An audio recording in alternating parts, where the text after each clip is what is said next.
isolating and quarantining. And I can't say enough for our community partners for all chipping in and doing their part with this. Our call center can provide pre-screening, answer questions, and take complaints about violations of social distancing requirements 7 days a week. Carroll County Public Schools is going to assist us in manning the call center with school nurses so that the health department staff can be used elsewhere in the response. The phone number is 410-876-4848.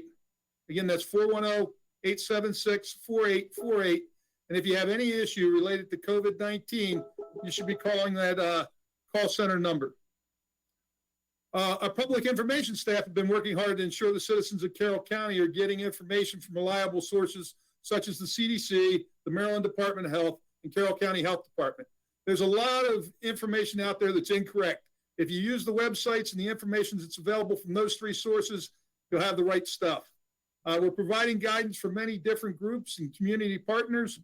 We've also started a campaign called Carroll Cares to thank the residents in our community for social distancing, following the social distancing guidelines and protecting our community. As a military veteran, I've served 3 combat tours, and I'm amazed at how brave the staff are at the health department. They've done anything I've asked them to do in this response. They've been working extremely long hours and potentially putting themselves at risk of infection to prepare for the response to COVID-19. And we're still early in this emergency. So I'm proud of the community for maintaining the requirements in the governor's executive orders, and I thank everybody for doing what you're doing.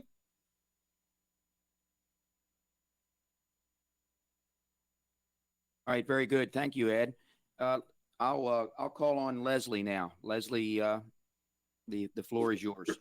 Thank you, Commissioner.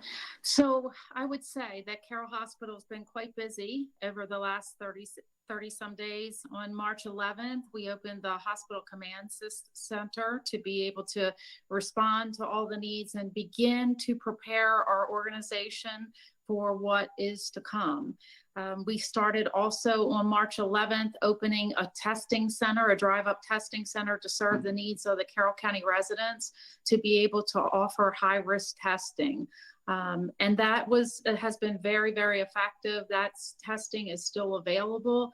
Anyone that believes that they have some of the common symptoms, dry cough, fever, chills, body aches, and has been around traveling in high-risk areas or been around someone exposed to COVID is urged to contact 410-601-2222. That's 410-601-2222. That is the LifeBridge screening line that will screen you for appropriateness of testing. And if you screen high risk, you would come to the hospital to have that testing performed on site.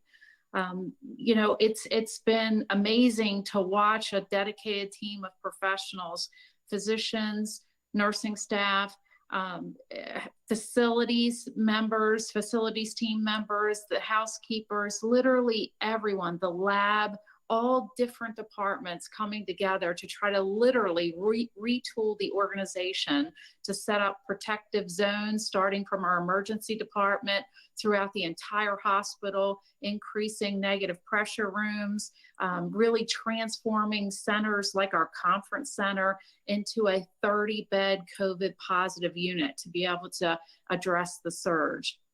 We are very proud to be able to work with our community partners to be able to do this. We've heard it said it takes a village. For a response like this, it truly does. It takes an amazing Carroll County to be able to come together at a time like this and be able to be extremely well prepared. I will tell you, the hospital family, your hospital family stands ready and waiting.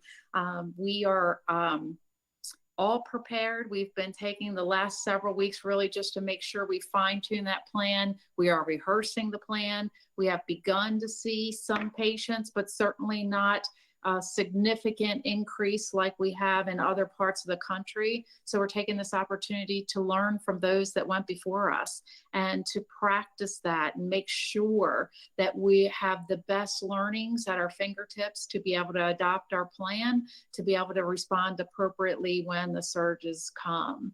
So the dedication of the team is just overwhelming to me, and the community support for the team is also definitely felt. So we're very proud to be part of this community and be able to serve us through this time. That's my comments, Commissioner. Okay, thanks, Leslie, and we'll certainly get back to you when we get into the question part of this. Dr. Lockhart, our Superintendent of Schools. Thank you, Commissioner Wance, Board of County Commissioners, and everybody joining in this evening. I appreciate the opportunity to be able to share a little bit. Like everyone else, we're just as devastated as everyone that this has happened, and recognize the challenge that all of it brings for our students, for our families, for our employees, for the entire community in the country. We can't tell you, we had a board meeting yesterday, kind of like just like in this format, and we were talking about how much we miss just the everyday things, the amazing things that happen on our campuses. We're more than just books and paper and teaching and learning. We consider ourselves to be hubs of the community in all of our schools, and there's a lot of great things that are happening, and we miss that tremendously, and we can't wait to get our students back and be back to business as normal. But for now, we know we have to do what we're doing. And trying to keep everyone safe and healthy and following along with the directives that folks have laid out. So during this time, our goal is to keep students engaged as much as possible through the distance learning approach that we've put in place. We're providing varying methods to deliver learning opportunities, and you've probably heard a little bit about this. We have an online learning approach as well as a traditional paper and pencil approach. Just this past week, material started arriving to students' homes, paper pencil format workbook, and soon some packets. But I will also tell you, Sheriff Louise and I were talking a little bit about the laptop distribution that was going on around the county this week. That's gone very well. We're providing devices for students who maybe don't have a device, and that distribution has gone well. In just a little over a month, and it's amazing to me to think that our last in school day was March 13th. That seems more like 6 months ago than less than a month ago. But since then, we've stood up, our amazing teachers and staff have stood up almost 26,000 Google Classrooms. And so you can see the work in that statistic that's happening as we venture into our distance learning approach. It's important to know, and we keep emphasizing this in all of our communications, we know our families are in different places when it comes to internet access, when it comes to devices, technology in the home. We also know that they're in different places when it comes to helping students with learning. We get it, we understand, and I'm talking to you as somebody with a family here with 3 children trying to do this same thing as well. Folks are trying to still work from home, and also support their children. And we recognize some of the challenges that can bring. And so please know, as we've been stating all along with our families, we have no expectation of perfection. And we know that we simply cannot use distance learning to replace our traditional face-to-face learning. Again, our goal is to keep everyone engaged in learning. And we're trying to use a lot of different methods to do that. And we know that we have challenges, we know that we have some obstacles, but I'm confident with our staff, with the way our teachers are working, and I've heard a lot of success stories, heard some frustrations too, and we work on that. So please, when you're having frustrations, reach out to your teacher, reach out to your schools, we will help. But we know that if we continue that collaboration, that communication with each other, that we'll make the most of this difficult situation for our students and help to ensure that they continue to have opportunities to learn. I also want to mention I'm very proud of our food service staff and volunteers. You've probably heard a little bit about this, that we're distributing meals. We continue to distribute meals since our doors closed back in early March.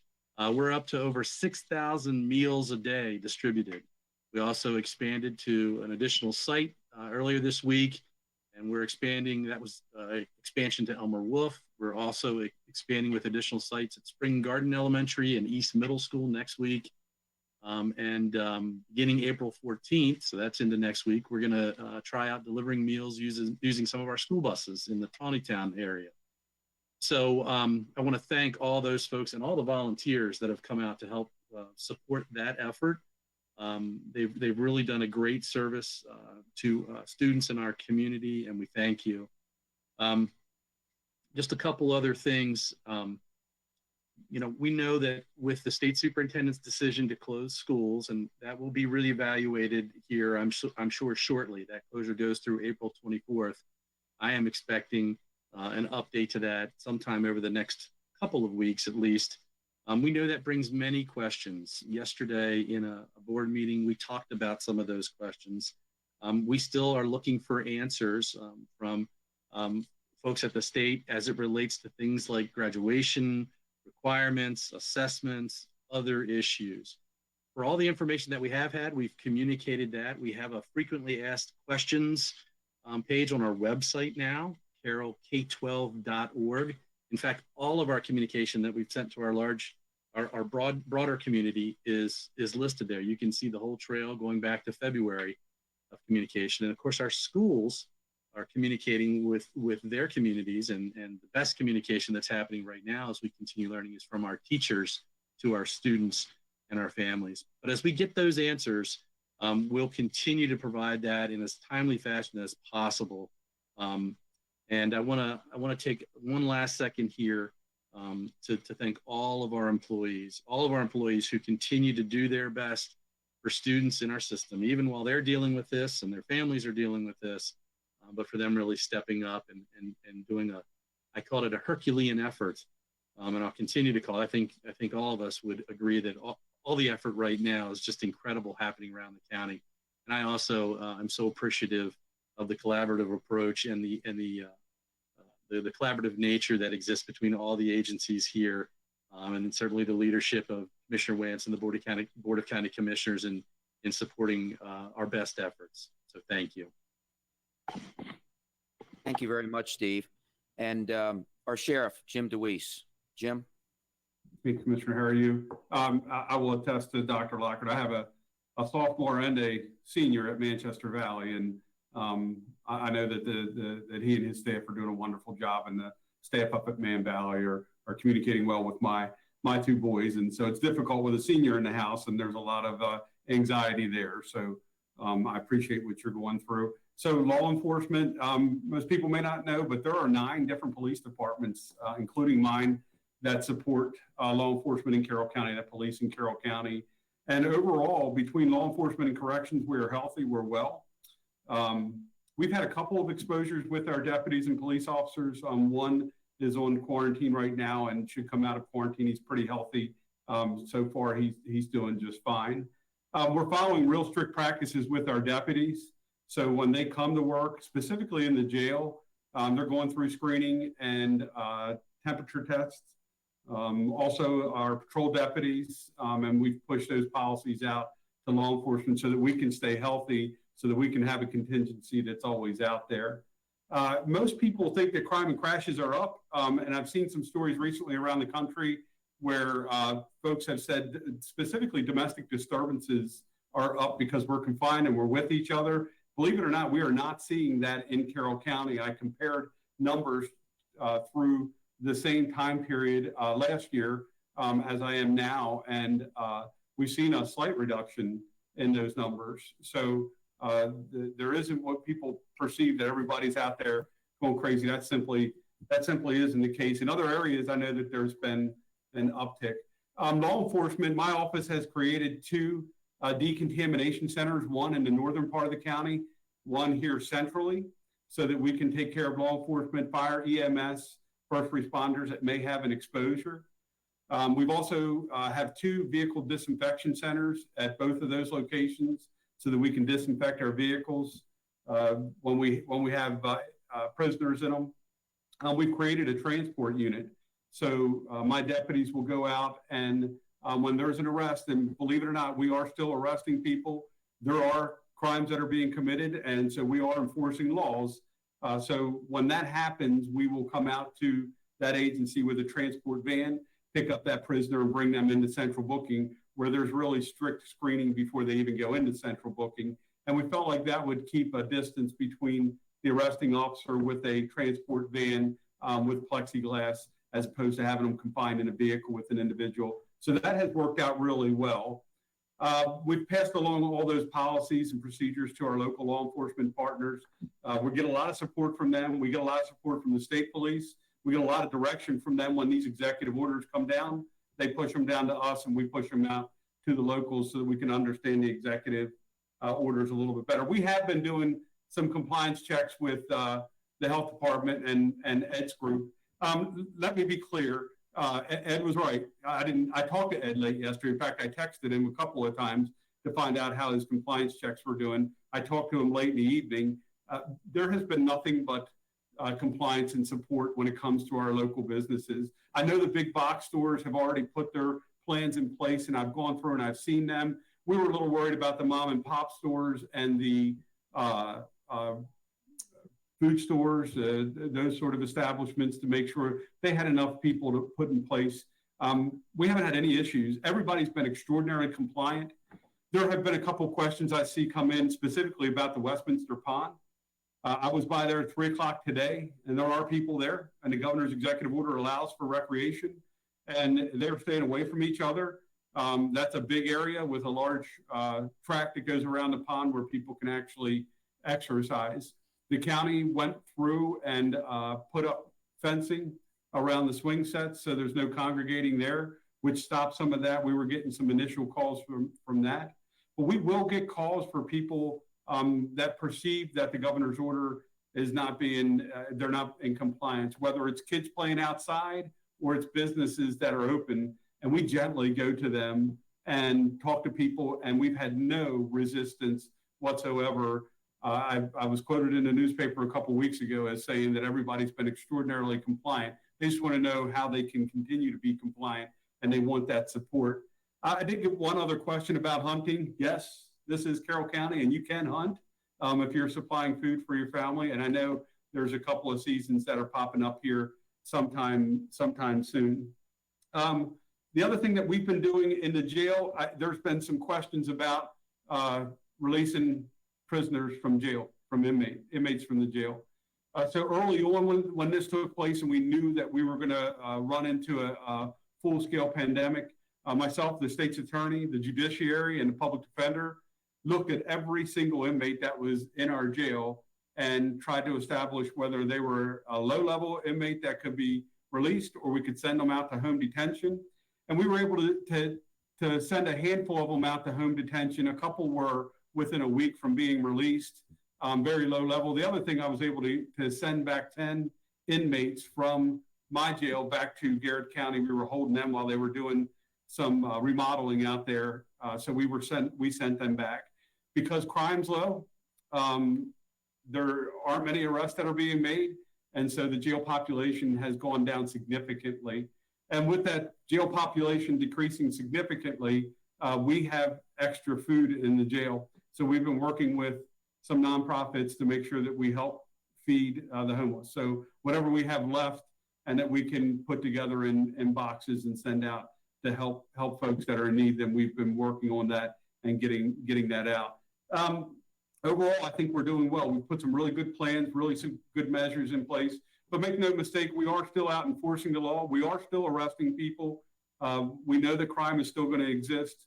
We had a tragic event that took place in Mount Airy. I was down there for a number of hours for that. Unfortunately, we lost a South Carroll High School student, and I've been around for a long time and a very difficult situation down there. And so our hearts were breaking for everybody and the families of the two deceased in that particular case. Like everybody else, I want to thank my staff, fire, EMS, our 911 operators. They quietly sit in New Windsor, and they still are steadily getting it done 24/7. And they are truly voices on the other side of our radio that we look forward to hearing for that calmness. Everybody that's out there keeping us moving forward, from the folks that got me my coffee this afternoon over at Dunkin' Donuts, to the guys that are handing out toilet paper at the store. So I'm incredibly grateful for everything everybody's doing to keep our community going, and we get an awful lot of support. So very humbling during this time. Thank you. All right, thank you, Sheriff. Truly appreciate all the updates, and you're right. You know, we have to continue to say a huge thank you to Jim's personnel and all of the folks that are on the front line, from the first responders to the doctors to the nurses, EMTs, firefighters. Everybody is in this together, and we're battling. We've made some extraordinary decisions over the last several weeks as a result of things that are happening with this pandemic. One of them, a couple of them are positive. For instance, we have put in place a grant program for our small businesses. I encourage folks to go on our website and get the latest on that. And we're going to be making, I believe, we're looking at making some changes to that the first of next week. So we continue to support small business in every way that we can. Today, we made a rather challenging decision, and I'm getting quite a few frustrating some messages from folks that are frustrated. We decided to close the landfill today for 15 days. And we did this for a couple of reasons. We did it to not only ensure the safety of our personnel, because we're seeing the likes of 300, 400, 500 folks go across that scale every day, and it is just not safe for our personnel out there. But we also did it for the safety of our individuals that are using our landfill. It's only 15 days. Licensed haulers, account holders, and commercial business vehicles will still be allowed during this 15-day period. But it will give our staff a chance to come up with a way in which to keep or decrease the crowds out there. We've got to do something for public safety when it comes to that. So I know that there are folks that are frustrated. We've gotten some rather angry emails from people.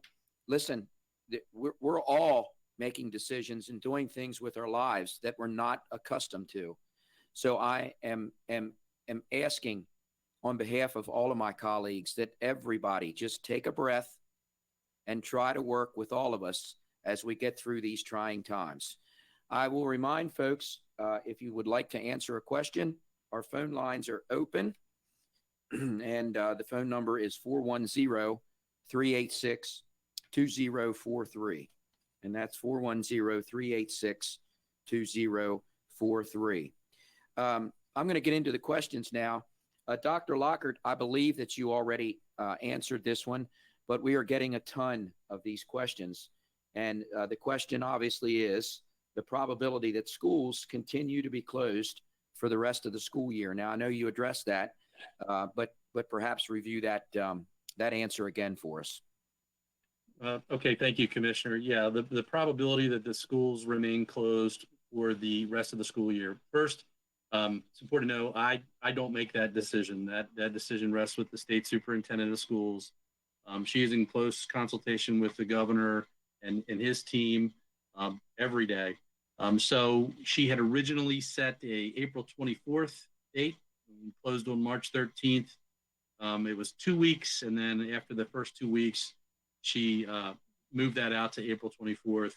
I'm only guessing, Commissioner, and to the question, the folks that are asking that question, but I think there's a high probability that it's going to be longer than April 24th, based on everything that's being shared here and what we know. And so we'll have to deal with that. That's why we've put this big effort into distance learning and trying to get this thing stood up as quickly as possible, so that in the event we have to go longer, we're prepared to do that. I know it's not ideal. I know it's not the same as being in school, but for the safety and wellness of everybody, if that's what we have to do, that's what we have to do. And so we will do our best. Like I said in the opening comments, as we get more information, I expect an announcement probably within the next 2 weeks. Again, I'm speculating there, but I think that's probably what will happen. And then we'll go from there and we'll communicate with our school communities when we have that information. Okay, thanks, Steve. Ed, this one I believe is for you. Is there a way, and we're getting quite a few of these as well, and that is a question in reference to being able to share the breakdown of what cities and towns have on positive test results and a way in which folks can see a little bit more specific totals. Your answer to that one, Ed? Okay, there's been a lot of controversy about this statewide, and we've had some discussions with the Maryland Department of Health and whatnot, and there are federal requirements that govern some of this, but we can't share information that could lead to the identification of individuals who have COVID-19. However, what we're working on is developing a map with information that's going to be available on our website soon. It's going to talk about rates based on population. There's some things that we can't do based on, we have small populations in some of our census tracts where we're in our zip code tracts. So reporting out specific cases is not something that we can do, but we can report out rates. And I think that'll help people understand, where we have the most cases. The disease is now spreading in our community and across the U.S. And it's likely that people can spread the disease even without knowing they have it. We're seeing a lot of people who test positive, even though they don't have any symptoms. So it's critical that everybody's following the social distancing guidelines. And that's the most important thing that I can remind you of. And with our first 10 cases, we were able to share whether or not they were travel related and whatnot. But now with it spreading in the community, we don't know how people are getting infected necessarily. So thanks for doing your part to do the social distancing. I know it's hard for everybody to stay home, but that's what we're telling everybody. You need to stay home. And, we'll try to share this additional data. We'll put a map up and get it out there with the rates, but it really doesn't make a lot of difference. If there's a lot of people, first of all, that we're not testing because the recommendations are not to test folks who are symptomatic, just to tell them to stay home if they don't have underlying health conditions and to get well. And once they've recovered, after they've been 3 days fever free, then they're able without medications to keep their fever down. Then they go back out into the community. But essentially, we've been trying to tell people that if they're sick, to stay home. So there's a lot of people not tested. So the statistics are only good for a certain number of things. But the community is concerned about it. So we want to get the information out there. And within the next couple of days, probably at least by Monday, we're going to have a map up that shows rates throughout the zip codes in Carroll County. Okay, thanks, Ed. Dr. Lockhart, any consideration for summer school and so that students would be able to get required classes for graduation classes like math and that kind of thing? Any consideration there? Absolutely. As we think about, how we continue with distance learning, we're also thinking about sort of that learning recovery that's going to happen throughout, whether we're face-to-face or not. And so we recognize, a couple things. One, we recognize we have seniors that are getting ready to graduate. And so we are, wherever there may be any kind of issue with students here in the last quarter, in terms of graduation credits, we're working individually with students. We want to make sure we give every opportunity for our students to be successful at home, distance learning or not. But we're absolutely already thinking about that learning recovery. And so, I think we've done a good job of delivering engaging content through the learning process. We're going to have to be in a position to provide opportunities for our students to recover from this lack of time that we haven't been in the classroom. And like I said, that could not only be just over the summer, I think that's going to be for many months. So we have folks planning to incorporate these learning recovery opportunities, whether that's compensatory education, intervention, acceleration opportunities, maybe even summer school, but also opportunities for after school, other innovative ways. I think we're also going to have to look at adjusting the scope and sequence of our existing expectations of coursework, perhaps compacting the curriculum a little bit with modules so that, you can pick up maybe pieces like you talked about, Commissioner, in the question math. Some of the courses build on each other, going back and making sure that we've incorporated pieces that we know students have missed or maybe didn't get the full benefit of. So we're looking at all sorts of ways, both through distance learning and once we get our students back, giving every opportunity we can to recover that learning. Thank you, Steve. This one's probably Ed and Leslie. This might be a tag team for both of you. There are a number of individuals that are concerned about providing access to sanitizers and masks and that type of thing for community members.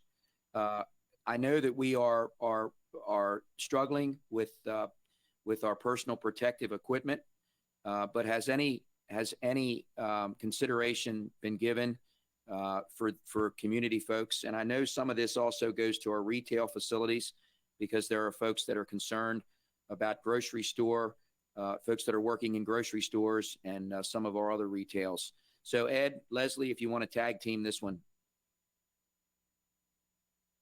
I'll go ahead and go first. I mean, folks need to realize that we're really trying to concentrate on those vulnerable populations who could get sick, wind up in the hospital, and have the worst outcomes with this disease. So we're really focusing on, any kind of congregate living facilities we have, whether it's, in the jail population or whether it's in any type of long-term care facility, where you have developmentally disabled folks congregated in a place and whatnot.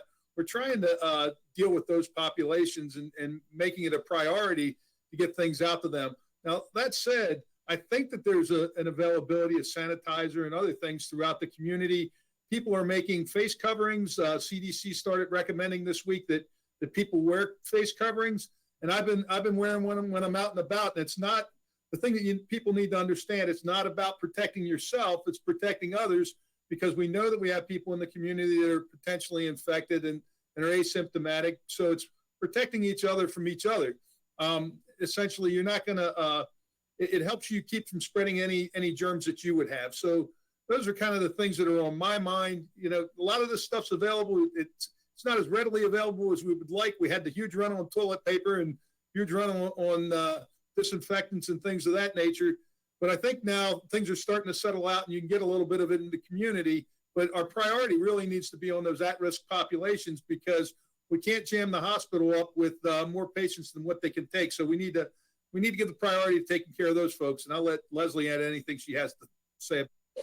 Yeah, I would just add that the hospital is really trying to make sure that it can secure its own PPE, its own protective equipment, to be able to make sure that the county resources can be made available for other organizations.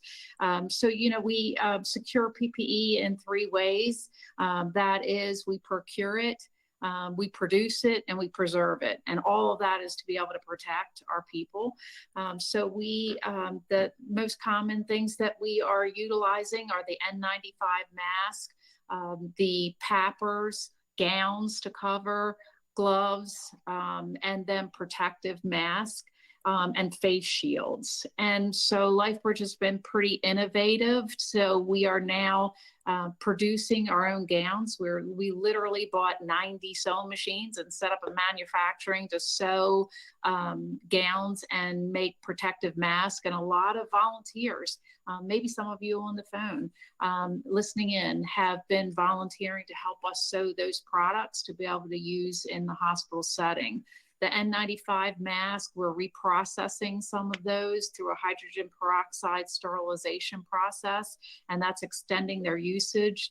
We're even using non-traditional protective equipment, such as N100s that are that facial respirator that has the canisters on the side that's typically seen in maybe asbestos removal or painting. And we've adopted that device to be able to use in the hospital setting. So we have about a 50 to 60 day supply of all the products that we're needing right now. We're also producing our own face shields, partnering with a lot of entities across the community the county and beyond with LifeBridge to actually use 3D printers to make the parts and pieces of the face shield, and volunteers are assembling those. So that's been helpful to try to make sure the hospital can self-sustain its protective equipment to enable anything that the county might have to be utilized, as Ed said, for high-risk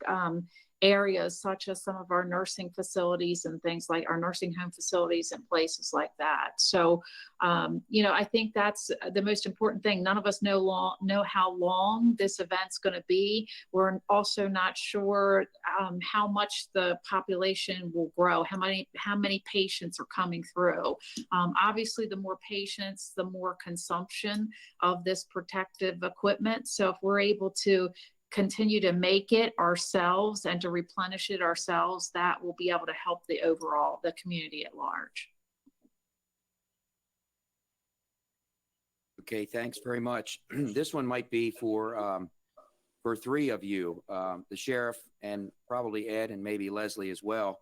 And this one has to do with the fact that beyond the fact that we are continuing to battle this pandemic, we still have folks that are dealing with the opioid crisis and many of the mental health issues that many are experiencing.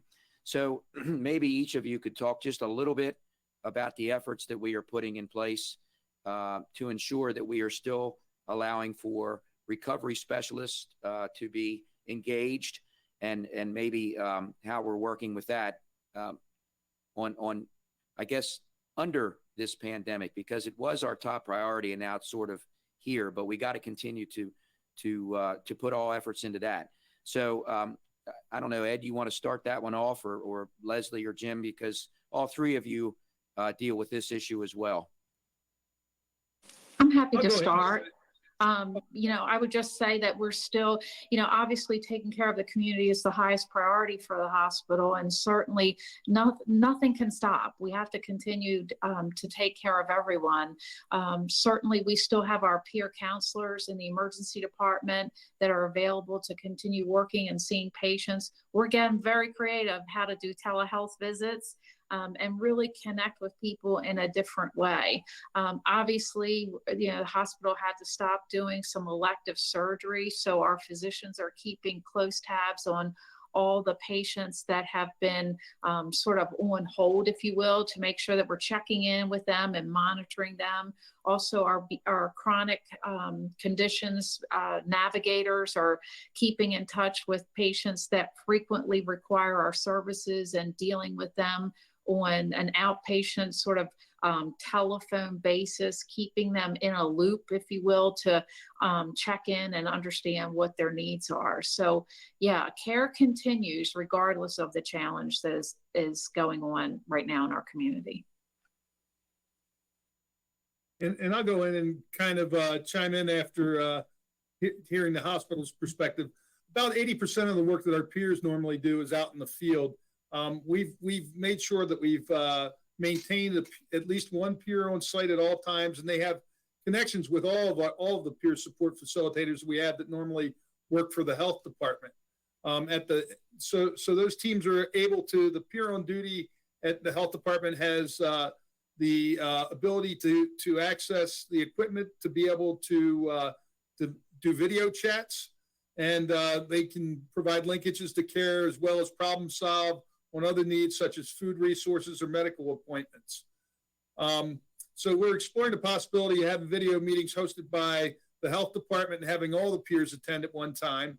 So the peer services are still continuing to be ongoing, and folks can contact us at the health department if they need peer support.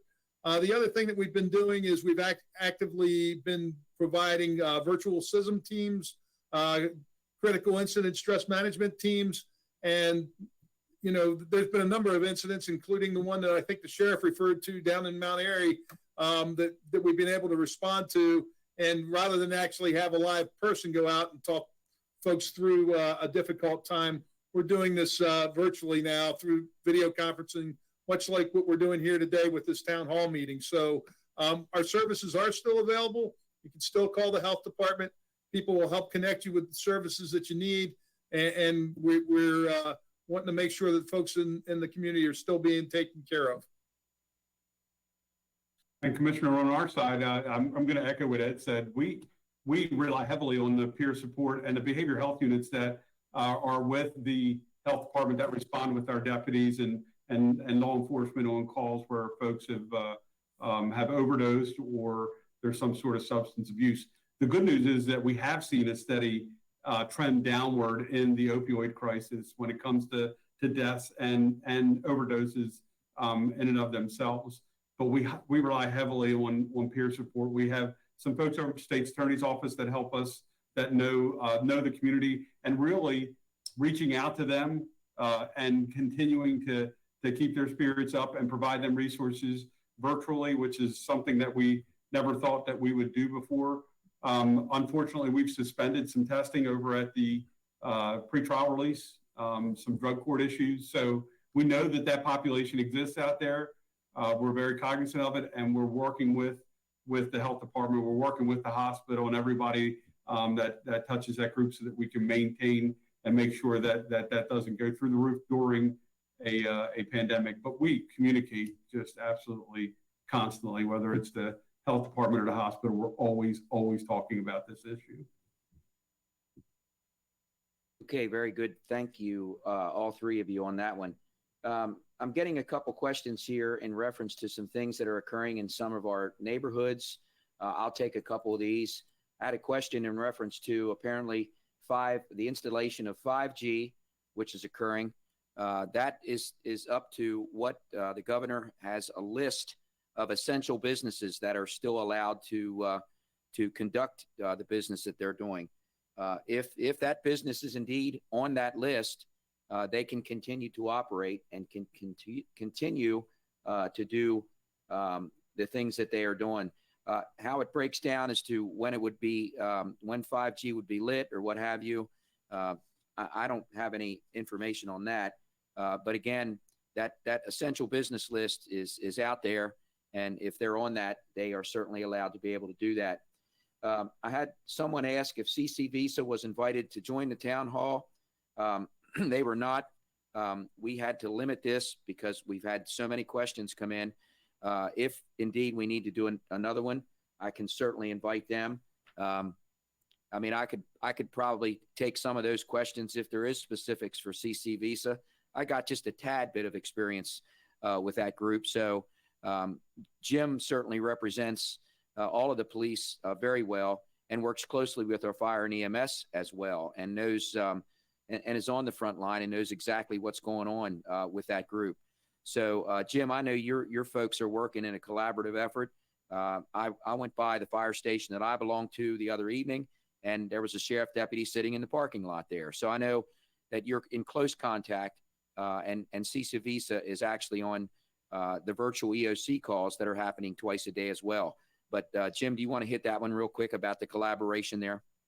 Yeah, there's always collaboration between us, fire and EMS. We heavily rely on them. And now that we're responding to calls where there may be a potential exposure for us, most of these calls that we go to, we're jointly responding to them. They're doing wonderful work with our communication with emergency management each day with all the law enforcement agencies, fire, EMS. We're sharing best practices. So I think the collaboration is there. We're working together when it comes to personal protective equipment, disinfection, decontamination.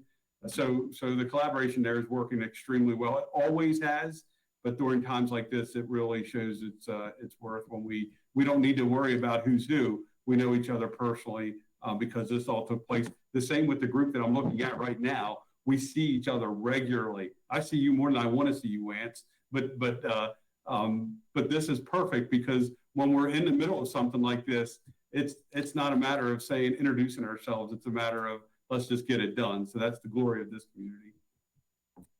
And if I could just chime in, I've been in touch with, Leslie at 2 or 3 in the morning and David Coe at 2 or 3 in the morning to deal with issues that crises that we've had to manage. And everybody's been super supportive. And I would have never expected to be getting texts from the hospital president at 2 or 3 in the morning or needing to reach out to the EMS at that time, but it's been a great group of folks working together. And Leslie, I know you're just dying to chime in on this one as well, because you see these guys and gals at all hours of the day. And I know that you're working closely with them as well.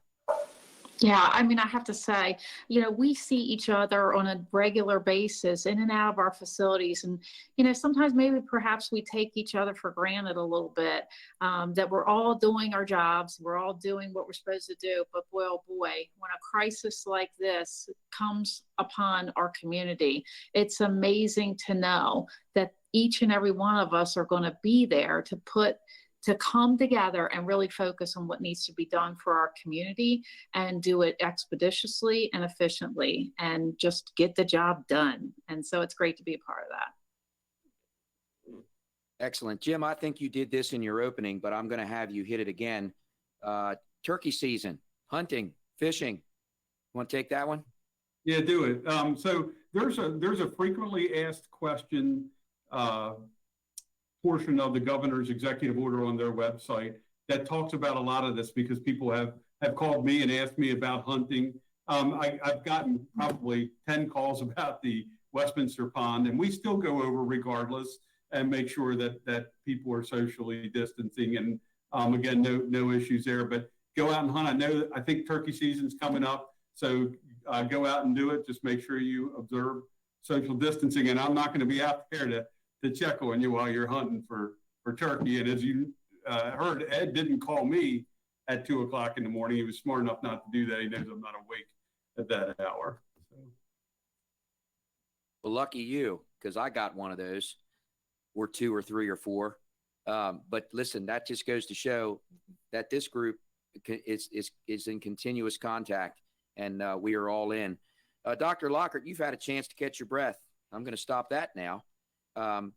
We are getting, again, quite a few questions about the learning from home process and the difficulty that some folks are having in doing that. Is there a way for parents to be engaged with that instead of just students and teachers, so that there could be some assistance there? Yeah, absolutely. Our teachers have created office hours. So as they started to communicate with everybody, and we understand, like right at the beginning, particularly, there's lots of logins and different ways to access depending on the courses and that sort of thing. That will get easier, but our teachers are there. They have office hours established. They've communicated that to our students and families.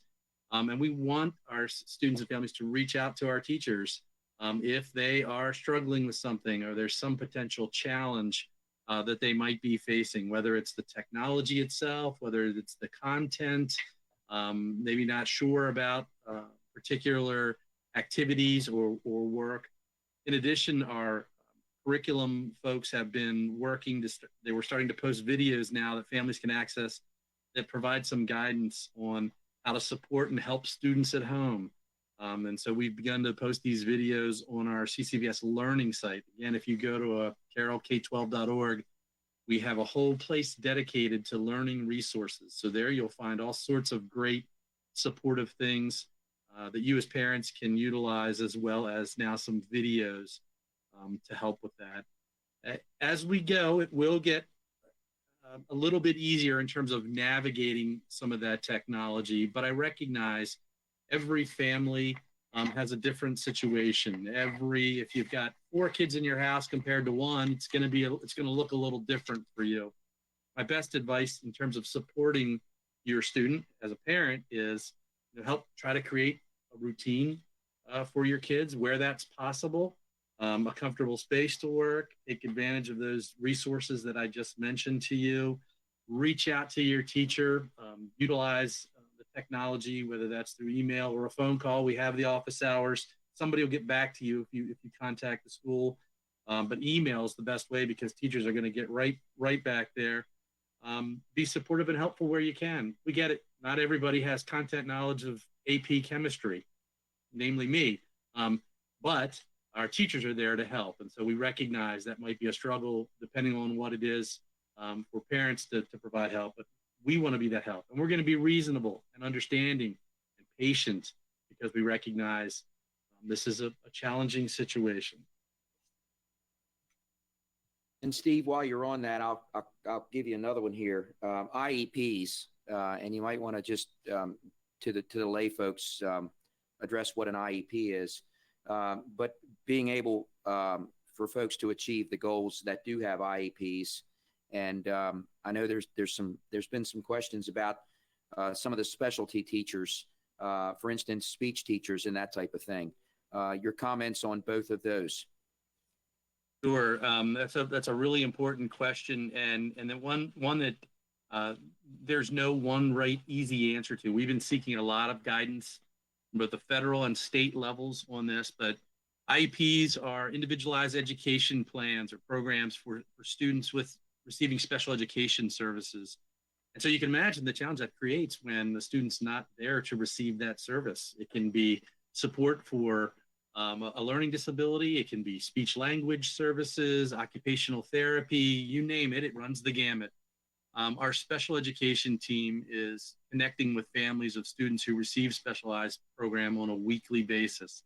So each child or family who has that IEP per the state direction will receive an individualized continuity of learning plan that serves as an amendment to the current IEP. So the goal of this is to bring teachers, students, and their families together to better understand the types of services that can be delivered during this distance learning time. We would say that any family that has a concern regarding the plan for their child, the IEP would be able to convene virtually and work out some strategies and solutions to meet the needs of the students and their families. In addition, just for context, there are roughly about 1,000 IEP annual reviews that are going to be happening virtually. So you can imagine that the huge lift that's going to be. We're like I said, we're being patient. We're being careful to make sure everybody is understanding of that process. You mentioned speech language, I believe in that. Video conferencing is taking place in a number of our classrooms across the county. For those students receiving additional services like speech and language services, the special education department is determining modes of instruction that would utilize these video-based tools to continue to provide services. So we are addressing that. We are taking a lot of direction from the federal and state levels, and we are working with our teachers and our families to do our best to provide those services in a distance learning mode. Okay, thank you, Steve. Ed and Leslie, you're now on the hot seats. And I want to address, I'm getting a lot of questions in reference to our nursing homes and our long-term care facilities. And obviously, you know, that's front and center here in Carroll as we were unfortunately put on the map for all the wrong reasons. But Ed, let's address, and Leslie both, and I'm going to lump these all together. Let's address the nursing homes and the fact that there's been a little bit of a challenge with once they get from a nursing home, Ed, to Carroll Hospital, and they're through the period that they need to get through, and then they need to go back, how we're handling that and where they're going. And there's been a lot of talk about the surge and what we expect there.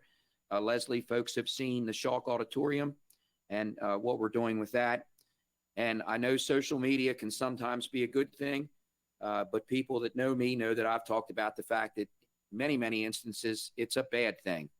And there's been rumors going around that we're going to bring people in from all over the place to the Shipley Arena as part of the surge. So I know that's a lot, but let's try to address the nursing facilities, what happens when a patient gets to CHC and if they can get back, and then the surge as it pertains to the Schalk Auditorium, and touch on the Shipley Arena. Let me start on the nursing facilities, and then I'll let Leslie chime in and let her do the surge piece, because the hospital is the leader on the surge planning, and we're playing a supporting role on that. The important thing is right now, the Secretary of Health has put out an order concerning these long-term care facilities. And the important thing is we can't be clogging up the hospital's capacity to take care of patients that meet hospital admissions criteria with patients that don't really necessarily need to be there. So what we're doing in the secretary's order is we're cohorting patients, trying to keep them in the same area and using a cohort of staff, the same staff to deal with patients. So that's how we're dealing with it at the present time. There's actually been one nursing home that reached out to us and is interested in taking back COVID positive patients from places that don't want those folks coming back to their nursing homes. But the executive order and the secretary's order are very clear that the nursing homes that send patients to the hospital need to accept readmissions from the hospitals. And the Office of Healthcare Quality has established a process where the hospitals can now reach out directly to them. And if they're having a problem getting a patient placed back in the nursing home where they came from, they'll assist with that. And that was a problem for a long time with our hospitals and them having patients that were sitting there that didn't belong in the hospital, needing them to get back out to the nursing home. And that was Leslie and I and Sharon McLaren were having lots of conversations about these patients needing to get back to where they belonged. Now, as this progresses, and I think somebody had referred to what's going on up in New York and all that, we may need to stand up an alternate care site of some sort. And we're planning for that, and we're looking at what that might look like. And I think that's part of what we talk about with Shipley. And I know that Access Carroll and Citizen Services have been working on a medical respite piece. So there's a lot of different pieces and a lot of different partners that are working on this. But we've got plans to try to take care of our population here in Carroll County. But the appropriate place for folks who are COVID positive that don't meet hospital admission criteria is not in the hospital. And it's very clear that we need to keep them out of the hospital. So the whole thing about cohorting patients and cohorting staff to keep essentially a limited number of staff dealing with the patients and the patients all in a similar area, that's what we're trying to do at this point. And as we move along, those things might change, but that's our strategy at the moment. So thanks, Ed. I would add that there's three kinds of patients. There are patients that are COVID positive that can stay home and recover just fine. Then there are patients that are moderately ill that would need some support and need to be in the hospital. But then there are undoubtedly the patients that are quite seriously ill and require mechanical ventilation and require the highest level of care. And that's what it's exceedingly important to make sure that the hospital can accommodate the sickest of the sick with this COVID virus. So we do have 12 intensive care beds at Carroll Hospital. We have the ability to expand at 20 plus critical care beds. Right now, we have 15 positive COVID patients in the hospital. We have an additional 17 that are people under investigation. That means we suspect that they have the virus and we're waiting for the results to come back. We have 7 patients currently on ventilators. The great news is we've just been able to this week have someone that came in quite critically ill, had to be put on a ventilator, was on the ventilator for several days, and they just got off yesterday and they did great. They're doing good. So it is important that we do understand that people can recover from this virus. So even people that are critically ill can. Certainly those with comorbidities, additional conditions are most at risk and have a higher risk of death. It is important that we talk about the number of ventilators. I know that was a question. People are really curious about that. We have 20 ventilators right now at Carroll Hospital. We have an additional 11 anesthesia machines that could be converted for those needing mechanical ventilation. We have 16 of those machines, those anesthesia machines total. But with the surgery being reduced at the hospital right now, that certainly enables us to repurpose those anesthesia machines for ventilation purposes. Now, the power of being part of LifeBridge, a larger health system, is we look at our needs across the healthcare system every day at 8 a.m. and 4 p.m. And so LifeBridge in total has 508 ventilators, and we can move them across the system to be able to accommodate the needs for whoever needs it most. The Shock Auditorium was an amazing surge opportunity partnership between the hospital and the health department. We wanted to make sure that as our inpatient capacity became full, would there be another location that's still inside the hospital, but that we could expand beyond the traditional patient room to be able to accommodate patients that are perhaps just moderately ill or waiting for discharge. And so the Shock Auditorium was perfect for that because it's still close to services, it's still close to staff and all the support that's necessary. The facilities team was amazing and turned that into an all negative pressure site. And we were able to work with the health department to get amazing stretchers that are almost like hospital beds and the things that they can do to be able to expand that capacity. All that is critically important to be able to offer all the different levels of care that might be necessary. And that's what we were speaking about earlier when we said that's set up now, it's ready and waiting, and I pray to God we never have to use it. But you know what? If we do, it's ready to go. And so we're working with the nursing staff and the team and the physician team and some of the EDS team to just drill what it would be like to work in that environment to make sure we have everything needed to take care of patients in that setting if it's required. So hopefully that gives you a little bit of facts and figures about our preparedness. I think we're absolutely well prepared, and I think we can easily scale up if we should have to do that. I did get a question. Thank you. Thank you both very much. In reference to the Ag Center, Ed, I know you touched on that, but the Army Corps of Engineers came in and looked at that facility as to whether or not it would be suitable or not to put patients in there in the event. Let's be clear, similar to what they've done at the Baltimore Convention Center, and for those that are watching all aspects of this at the Javits Center in New York City, we haven't heard from them, but I want to assure people that you know that's not if it would be used, it would be self-contained. And there would be, you know, no danger, no clouds rolling over the city of Westminster or what have you. Ed, you want to just address that real quick? Yeah, I think it's important. You know, the hospital, the county emergency management and the health department are talking about, well, what do we do with these patients that might still need care at some level? And, you know, potentially the hospital doesn't have room for them. Potentially they can't go home. And what are we going to do with these folks? So I think the idea was, you know, if we could look at Shipley and there could be cooperation between maybe a few counties because the hardest part of this is going to be where's the staff going to come from, the medically staff a facility like that. So we're going to need outside, if we get to the point where we need outside help, we need outside help. And, you know, if we're taking patients from a number of different spots, it's okay because much like the nursing home that we had down in Mount Airy, regardless if those patients are infected or not, it's not impacting the entire community. It's impacting, you know, the folks that are actually there in that facility.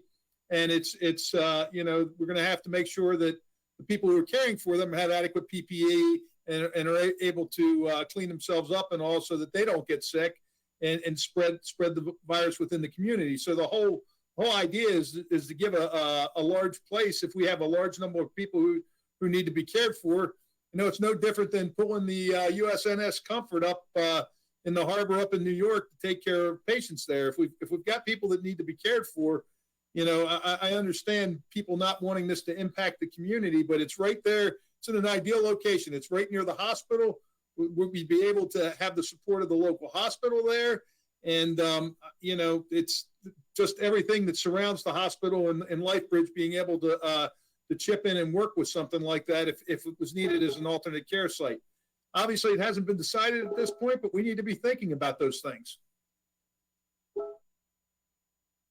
Very good. Sheriff DeWeese, this might go to the fact, again, that you were talking about that you guys are still all in, not only your department, but every department across the county, ensuring that everything is still being enforced. I've got a question from an individual who was attempting to walk or exercise along one of our roadsides and is concerned about the excessive speed of vehicles, making that an unsafe place to be able to do that. You want to address that one, Sheriff? Yeah, it's a tough one. I mean, we've put out directives to try and limit contact, and my office makes thousands of traffic stops annually, as do the other jurisdictions around Carroll County. And so, as you know, those traffic stops and the interactions between my deputies, officers, troopers, and the individuals are extremely unknown. And it would be awful awkward for us to walk up with personal protective gear on our faces, gloves, and put ourselves in that situation. With that being said, I am still getting complaints periodically of folks driving through neighborhoods speeding, and we will do enforcement action, whether it's just the omnipresence to slow people down, or if someone's driving recklessly, we will take action. We certainly aren't suspending law enforcement action when it comes to people that are operating reckless or committing crime. So if that person is listening or watching, send me a specific email of where this is taking place, and I'll have deputies go out and do some enforcement, or at least set up so that folks can walk safely. But when you're walking, please try and stay off of heavily traveled roads to begin with. I know, again, we talked about the Westminster Pond earlier. It's just a good, safe location, and it's very well spread out. And so are some of these high school tracks and areas where you can go and stretch out in a number of the parks that are open. Try and stay off of the roadways, albeit they're not as heavily traveled as they've been in the past because people are home for the most part. It's still, we're asking people to try and stay off of heavily traveled roads, but we will still enforce. Very good. Thank you. It's 7:45. We're going to go to 8 o'clock to try to get some more questions in here. And then we're going to hard stop there and allow folks to give some closing remarks so that folks can continue to be engaged here. Ed, I guess this one's for you, Ed. I got a specific report of a couple folks that gave blood at a blood drive, and they were concerned about the fact that the Red Cross worker, a couple of the workers that came in to collect the blood did not have protective equipment on, and address that, I guess, if you will. I mean, there's certainly not a lot we can do about that locally. And then also, I'm getting quite a few questions on, again, those in our retail establishments and how they should be protected, and if there will be a mandate for those folks to be protected, specifically with masks. So it's back to this whole CDC recommendation with the face coverings. And we just started doing this week within the health department because, again, that's to protect everybody from you if you're potentially infected. Now, we're doing a lot of things at our health department, and I'm sure the Red Cross is probably doing similar things where we're screening our employees very much for any kind of low-grade temperatures and also asking them screening questions to make sure that we're not potentially exposing our staff, because the last thing we need here at the health department or the Red Cross needs or the hospital needs, because I know the hospital's doing screening as well, and we're trying to get all of our businesses to do this, is to make sure that we're screening employees so that we don't wind up with sick people within a facility. The last thing I need is, while we're mounting a response to this emergency, is to have an outbreak within my health department. And I'm sure the Red Cross is following those same type of guidelines. I know the sheriff alluded to it earlier, that he's doing it in his detention center, and I know the hospital's doing it. I've been over there. I get screened if I come in the door there. I think everybody's taking the screening very seriously, and I think that's the best that we can do at this point in time. And just realize these face coverings are to protect you from the other person. And I don't know that the Red Cross normally would wear masks, and as long as they're screening their employees, I mean, maybe now we're at a point where that would be a recommendation that people be wearing face coverings, but it hasn't been a requirement. Okay, thanks, Ed. I got a couple comments here, and some of them are good, and I'll certainly pass them along because honestly, I don't have an answer. One of them is from an individual who asked whether or not drive-through windows could be opened at our libraries, but I will pass that on to our library system. Ed, I don't know if you talked with them on that. Is there anything that you would add to that? Is that a possibility? Yes, no, and maybe that's up to them. I would add to that, Commissioner, that I believe that that's considered to be a non-essential business. And Sheriff DeWeese, if you have an opinion on that, that'd be great. But I think I've seen a lot of lists that have come out from the state police, and I think that fits in the non-essential category. And I don't think that they're allowed to operate, even if we were to try to come up with a drive-through window. There's certain things that are specifically under the governor's executive order that aren't supposed to be operating. Yeah, I would concur with Ed. And right before we came on, I went through the executive order again with a fine tooth comb and a number of the frequently asked questions. And I know libraries are just so essential, especially when you're doing distance learning with CCPS. And so, but unfortunately, I agree with Ed on that one, that it is non-essential, and I think that's a no-go right now. Let me just chime back in here again real quick, Commissioner, and say, you know, there are a lot of, my wife really takes advantage of these ebooks and things like that. And I know not everybody has e-readers, but there are a lot of online materials that are available through the library. And I know the superintendent mentioned they're trying to make sure they get computers out to all the kids in the public school system and whatnot. So really take advantage of those online resources that are available at the library. They got a lot of good stuff there, and I think that's the best way to do it at this point.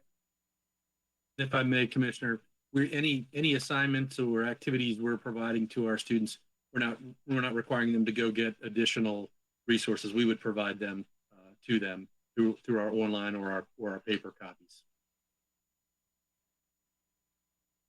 I'm glad you chimed in, because that's a good segue, Steve. I've got a couple questions in reference to, again, the rest of the school system. And I know these are tough ones, but I want to make sure we get this covered. And, you know, the passing of students as to what we're doing specifically about that. And I've had a few folks ask about graduation ceremonies and those type of social activities that we are that there's the lack of right now. So what's the conversation been on those, Steve? Sure. Great questions. In fact, we got into some extended conversation in our board meeting last night. So just this week, Monday, we sent out communication to our students and our families as it relates to ending the third quarter. You know, we had a little over 2/3 of the third quarter in the books when we had to close schools. And so we've extended our third quarter grading period. And I think we've done this in a way that is incredibly fair to our students. Whatever grade our students left when schools closed March 13th, they can't do any worse than that. We want to be fair to all of our students in that we know that these are incredible times. And so they can only improve on that grade since then. And so if they've been engaged, trying to engage, attempting the work that's being provided to them now, working with their teachers, if they have a grade that they wanted to try to improve, they have the ability to do that. So third quarter, that grading period was extended 2 weeks. Fourth quarter, we still have some questions about. We talked about this last night. We are in a little bit of a holding pattern. We need to know what's going to happen with the rest of the year. We think we know, but we need that official word. And then we're looking at that. We're looking at guidance from MSDE. We're looking at what our colleagues around the state are doing. There's a couple of options there. We've obviously heard a lot of feedback from people about what they'd like to have happen for fourth quarter grades and final grades. But I will tell you, there's no perfect solution to that. And every possible solution has its own pros and cons for students. One of the things that people are thinking about is perhaps like a pass incomplete sort of mark for fourth quarter. And that's one of the reasons why we're extending the third quarter grading window. We want students to have the opportunity to be able to earn that highest grade possible in the third quarter, since that's the grade that would impact their GPA. A pass incomplete doesn't have an impact on a GPA. The state has waived the typical required assessments we do every spring. So that is one piece of information that we've shared. But there's some decisions that still have to be made as we wrap up third quarter and head into fourth quarter. And no other system has gotten there yet. We're all really carefully looking at that, weighing all the pros and cons. We want to support our students to the best ability possible. Particularly as you think about our seniors and graduation. So we talked about last night about graduation. You know, you think about all those rites of passage of our seniors that happen this time of year as we head into the graduation season. And I spoke to this last night.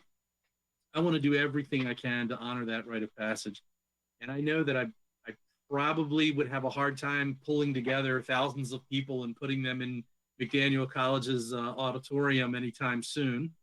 But what we did say was we want to honor that in some form or fashion. And so we need a little bit more time to figure out what that might be. We've gotten lots of good ideas from our community members, everything from virtual graduations to, hey, maybe we could wait until a later date when the officials say it's okay now to do that kind of thing. So we're weighing all those options, but please know, as superintendent, I think that is such an important rite of passage for our students. And whether we can honor it when we typically do or have to honor it sometime later or in some other way, we're going to do that because we think that's important. So we'll get there and we'll communicate what that'll be just as soon as we're able. Okay, thanks, Steve. Ed, we've been getting questions in reference to employee groups or places of business or places of employment as it pertains to how you share the information as to whether or not there was a positive case there and whether the other employees should be informed, and how is that working? Your thoughts on that? Is there a good answer to that, or what are we doing there?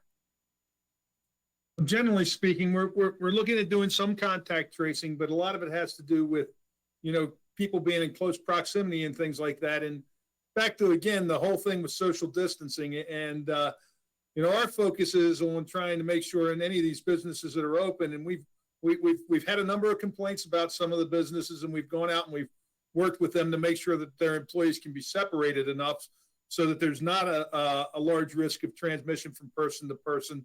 To make sure that social distancing is happening in those businesses that are exempt under the governor's executive order. There's community spread happening now, and it's going to be difficult to identify every person who could potentially have caught the disease from somebody else.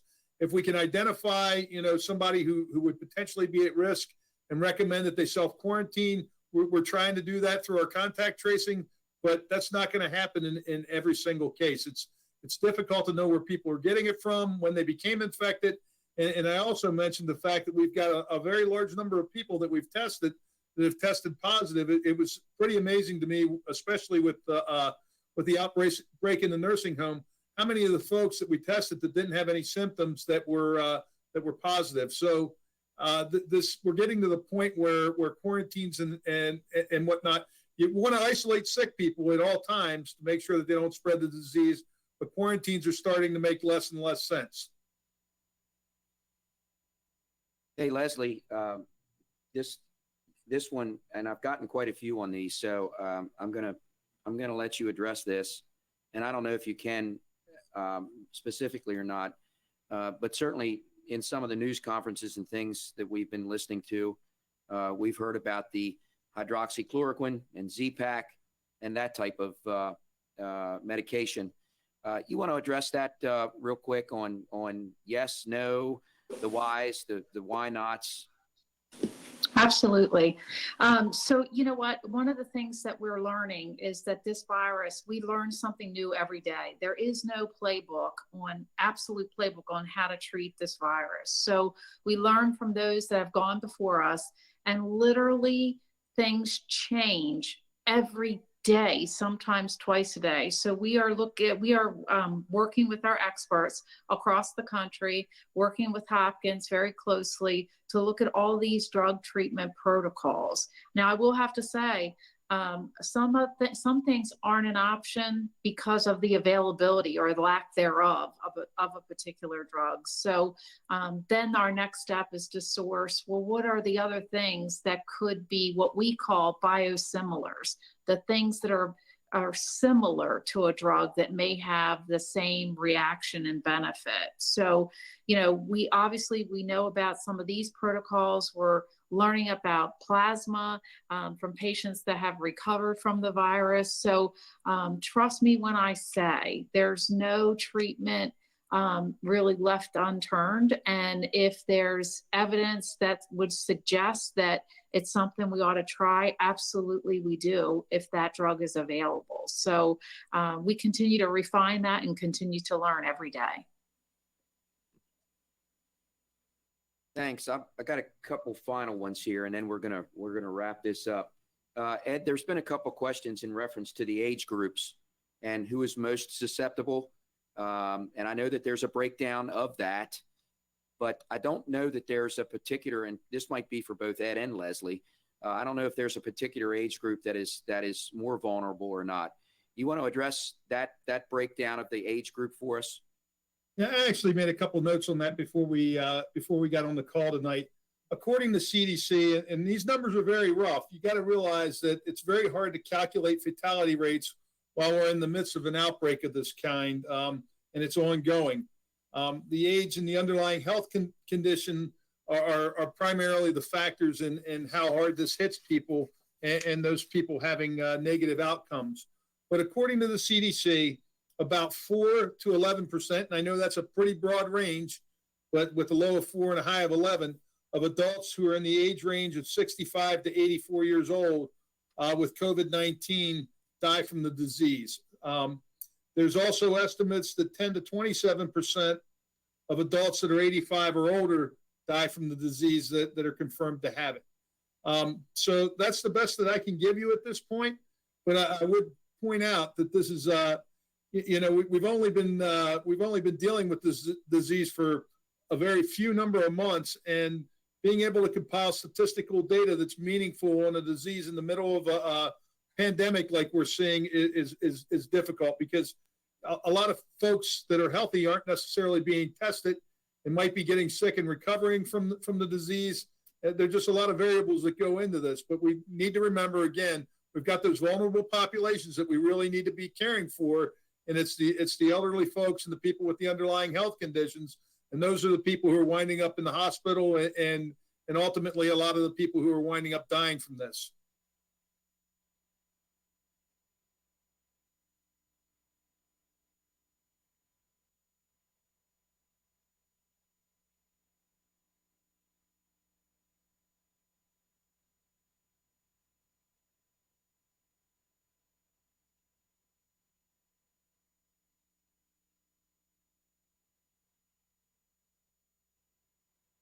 Commissioner, you're on mute. That's probably, a lot of people are probably thinking that was a good thing. That's all the time we have for questions, and a lot of these other ones, I believe, have already been answered. And I want to encourage folks that have additional questions. All of us are very easy to get to. All of the websites are there. You are certainly welcome to send emails to all of us, because again, as I said, this is critically important to make sure that our communication stays up. I'm going to give our panelists a few moments to give phone numbers, especially Leslie, for you testing, and your lines there. Ed, your hotline, and we'll go in order here. Then I'll give my colleagues a quick moment or two, because they're on here as well. Sheriff, I'm going to start with you for your closing remarks. Thanks, Commissioner. Real quick, I want to go through a couple of quick things about the executive order. Your businesses, there are businesses that are closed, restaurants and other deemed non-essential. Go check your businesses, please. We're diligently doing patrol checks of those businesses. We haven't seen an uptick in any commercial burglaries, but we want to make sure that you know that you can go out and make sure that your businesses are safe and sound. We'll do our part by making regular checks. When you go to these places, the Walmarts, the Lowe's, Home Depots, I've seen them. There's long lines. They're doing a lot of proactive social distancing. Please be patient. these folks are just trying to do their jobs, and don't take it out on them. They're doing what they're asked to do in order to stop the spread of the virus. We do get calls periodically for angry patrons, so please be patient with everybody at these stores that are trying to abide by the laws. They're just doing their job. We will respond to your calls. Law enforcement has taken a practice where if we can do it by phone, you may call in and get to one of the dispatch centers, and you may get a call from a deputy, an officer, or a trooper that may be able to handle the issue over the phone without any personal contact. So be understanding of that. And also, when we do get there, we may have personal protective gear on. Don't be offended by that. It's just so that we don't spread the virus or that we don't have any contamination.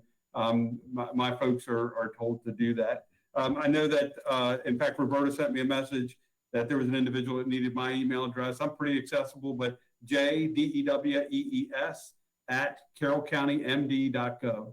jdewees at carrollcountymd.gov. And I'm 410-386-2600. And the other thing I'm proudest of is that this group, the county, my staff, and I know all these folks here, we're not just thinking about tomorrow or next week. We are thinking about next month, months down the road. Understand that my office does, for just a quick example, we do all the evictions in the county, and there's been an order that's come out of the district court that we are not to do any evictions during a state of emergency. And we know these things are going to pile up on us. Be patient with us. The county office building is going to open back up. Be patient with the folks over there. Just, it's an exercise in patience. And Steve, you know me as well as anybody. I don't have a lot of patience. And so even for me, it's an exercise in being patient with everybody and anybody that you come in contact with, because they're just trying to do their job. We will all get back to normal. We will open back up for business, and we'll see each other again. But be kind, please be kind, and stay in and stay healthy until the experts say it's time to come back out. Thanks. Thanks, Jim. Well said. Dr. Lockhart. Thank you. Yeah, I'm going to echo some of the words that Sheriff DeWeese used: patience, understanding, flexibility. We promise we will be patient and flexible and understanding. And we want you to be patient, flexible, and understanding too, as we work through this new sort of reality that we're in as it relates to distance learning. Our teachers have our students' best interests in mind. I can't thank them enough for all the work that they've done to put these learning activities together. I get emails all the time from parents unsolicited about, hey, this was great. My student got to talk to their teacher today. They got this great activity today. Thank you so much. And at the same time, when we get concerns like we're not really sure what to do here, or we had a challenge here, we always say, hey, reach out to your child's teacher. And we talked about those office hours and ways of communicating, and those things tend to be able to get resolved. So know that we're here for you, students and families. So I want to not only thank our teachers, but our principals, assistant principals, all those school-based folks, our support staff, our facilities folks, our maintenance folks, our cabinet team who's been working 24/7 around the clock. Certainly our board of education. We've had 2 meetings and have been in constant contact, and appreciate their leadership as we navigate through this. So our information, carrollk12.org. If you got one of these at the beginning of the year, all the phone numbers are in there if you don't have connectivity. If this is hanging on your fridge or on the the closet door somewhere, all the contact information is in there if you don't have connectivity to look it up. But if you do have connectivity, carrollk12.org, you can find all those resources, all our phone numbers, all the information that you need there. To our students, our families, our employees, stay well, stay safe. We're here for you, and we look forward to being back together soon. Thank you, Steve. Leslie. Okay, so one of the things I really want to reinforce is testing. If you are having symptoms, you're feeling that dry, hacking cough, you have a fever, just not feeling well, or you think you're exposed to someone, please do call the testing number. That is 410-601-2222. They'll ask you screening questions and set up an appointment for you to come through the drive-in testing. Literally, that's open Monday through Friday, 12 to 6, and on Saturday, 12 to 4. It's a nasty little nose specimen that you have to have done. But please do take advantage of that if you feel that you are at risk. I will tell you, if you have any difficulty breathing or sudden onset of shortness of breath, don't hesitate. Call 911, get to the hospital so we can assess you properly. During this time, I got to tell you, we have been monitoring our number of new positives per day. And I feel like we're doing pretty good. We had a bit of an increase, and now we're sort of tapering off. But you know what? Today, when I was driving home, it was beautiful out. It was beautiful yesterday. Trees are starting to bloom, the birds are singing, everything's getting good. We're getting ready to have a beautiful holiday coming up. And I'm just so worried that we're going to lose our focus, and we're going to want to get together at a time that we typically would. And I'm worried that we're going to see those positives dramatically increase. And that is something we're working so hard to try to prevent. So please, please, please, now more than ever, it could be said that we're more in our most vulnerable time compared to some of our colleagues across the country. So now more than ever, we need to practice excellent social distancing, good hand hygiene, stay inside. I know you got cabin fever, but please stay inside. And I will also say, don't forget to check in on our seniors. Many of our seniors, a lot of us may not be seeing our parents right now because we really want to make sure, oh my goodness, we don't want to be the person that passes that on. But they have a tremendous sense, I'm sure, of being socially isolated. So check in with them every day, give them a call. If you can FaceTime them, just sort of check in and make sure they're okay, and just enjoy that contact with them. But, if you have any questions, the hospital's there for you. We were excited last week to welcome a new president, Garrett Hoover. So if you go on the hospital website, you'll see Ask Garrett. Garrett and I work really closely together at Carroll Hospital and LifeBridge Health, and we're happy to answer any questions that you might have. So stay well and stay inside. Thank you. Thanks, Leslie. Ed. Okay, I guess the only thing I really want to remind you is we're all in this together. The health department has a campaign going on called Carroll Cares. So we're all working hard to prepare, do your part, stay home, follow social distancing guidelines. And when you have to go out, wear one of these face coverings. Anyway, just stay home, save lives, visit our website. It's cchd.maryland.gov, cchd.maryland.gov. The Maryland Department of Health website has good information. CDC has good information. Remember to follow us on Facebook and Instagram. We'll get the latest news out there to you. To remind you, our hotline number is 410-876-4848. Again, that's 410-876-4848. I normally am the type of person that love people to reach out to me personally, but I'm telling you, the best place to get any issue you've got with COVID-19 taken care of right now is to call our hotline, because I wind up engaged in a lot of conference calls and a lot of planning and things that we're working on at my level right now, where even if you get a hold of me, you might not get as an immediate answer as you will if you call our phone number. Again, 410-876-4848. Thank you all very much. Thanks for listening to us. Okay, I know that my colleagues were on here. I'm going to open it up very quickly for them to give some closing remarks as well. And I want to thank my colleagues. All of us are working together, and we are making some very challenging decisions throughout this whole ordeal. And it's not easy, and we get that, and we know the frustration. But if my colleagues are on here, I don't know, Ed Rothstein, are you on? And any closing comments from you, sir? Just very quickly, want to applaud the five of you with your leadership and your teams. You shared a heck of a lot of information in a relatively short amount of time for our community. So thank you very much.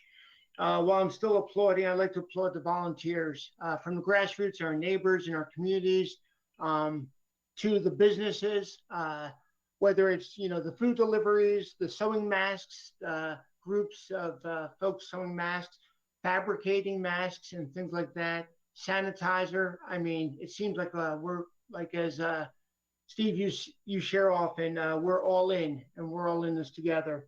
The last thing I just want to share is I agree with you, Leslie, that the weather is very nice, and we've got to be careful on gatherings. And last night we held our Seder. It was the first evening of Passover for those celebrating Chag Sameach. And we were able to do a Seder virtually with my family up in New Hampshire and my family down in Virginia. And I'll tell you, it was probably the most sincere and heartfelt Seder that I've ever participated in. So with that, as we're going into this weekend, wishing everybody a very blessed and happy Easter. For those that celebrate, you can celebrate virtually by doing something as similar as that. And it will mean that much more to you because it'll be that sincere and that heartfelt of a feeling in gathering in these challenging times. Again, thanks, and we will get through this together. Commissioner Weaver, are you still on? Yes, still here. First of all, I just want to thank the four of you for the effort and focus you have given to this COVID-19 issue. You've truly made Carroll County safer, and I think you can't say enough of what you guys have done in the preparation for everything. I know that all these changes have taken place over the last 37 days. They're very unnerving to many people, and change is hard. And the mental stress that some people have right now is taking its toll. And I would ask each and every one of you listening to please call and check on your friends, family, neighbors. Make sure they're safe. You may be the only communication they have on certain days. So, Leslie, I'm following up in your lead. Please check on parents and everybody else that may not see anybody or be in contact with anyone, and it is unnerving to people. And I also want to thank the volunteers and businesses in Carroll County for stepping up, providing masks, face shields, whatever is needed. People have stepped up and done that there. I am going to have one commercial message. We do have one company in Manchester, and you can just simply get on your website, maskus.com. They make masks of different grades, and you can even have your company logo put on it. Sheriff, we even have a star put on it. So they are there to make whatever's needed for you. And for every mask they sell, they donate one. So thank you. Thank you all for what you've done. And Commissioner Wance, thank you for your leadership throughout this. Thank you, Commissioner Weaver. Commissioner Frazier, are you still on? I am here. I should be okay right now. I am here. Yeah, there I am. I just want to thank everyone for what they've done tonight. The information that's gotten out there, it's been tremendous. I really do. I think it's really a great thing. I want to emphasize, stay at home. Stay at home. If you have to go out, wear a mask.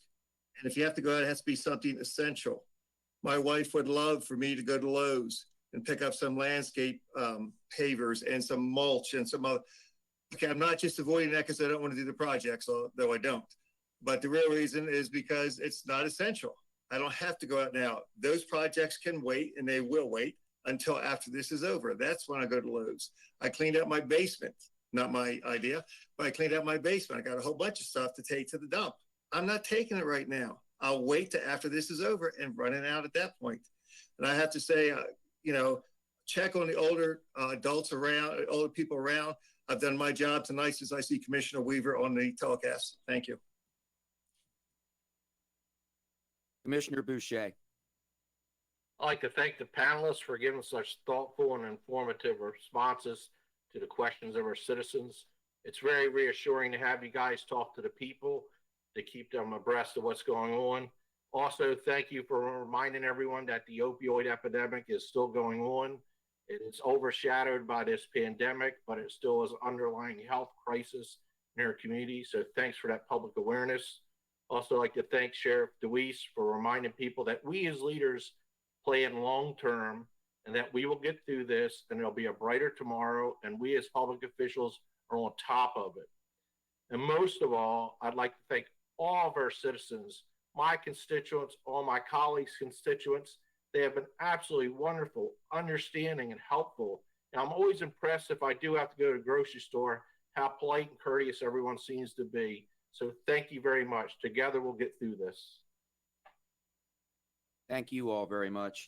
And again, thank you to our panelists for taking times out of your busy lives, because we're all of us are engaged in this 24/7. And to our citizens, thank you for understanding. We hear your frustrations.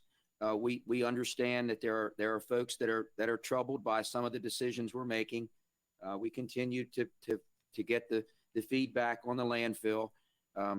I'll remind folks that this is just a 15-day period, and commercial haulers and contracted licensed folks will still be able to get in there.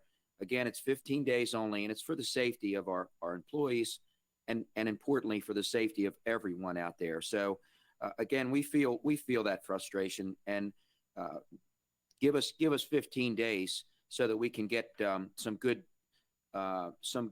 techniques in out there, so that we don't have to worry about that. And we'll get through this together. To everyone, we need to thank those that are operating our retail stores as well. Those folks are on the front lines as everyone is, and they're doing their best. We had some interesting comments about government taking over and giving power and more power than it should. But everything that we're doing here in Carroll is as a direct result of the executive orders that we are receiving from our governor. And again, he has been out in front of this unlike any governor in the country. So we have to thank him for his leadership and all that he has accomplished here. And we are following each one of his executive orders. So it's important for folks to realize that we're not out on our own here making these decisions. We're following his executive orders. So again, to all those, and I had a couple folks that were a little bit challenged about the fact that we did this evening. I just want to say that this pandemic, this COVID-19 knows no religious activity, knows no religion. So we felt it was extremely important to get out in front of our citizens to provide the information that we need to provide in order for everyone to perhaps take a breath and have a blessed weekend as we enter into this holy season. So to everyone, again, thank you very, very much. Continue to get in touch with us. Make sure you visit the Carroll County website. Make sure if you have not yet signed up for Carroll Connect that you do so. Every press release, everything comes out over that. So go on our website, go on everybody's website, and continue to be in touch with all of us. Stay safe, everyone. Stay healthy. Take care of your families. And we will all get through this. Thank you all very much for spending an hour and a half with us this evening. Our best to everyone. Safest regards. Thank you.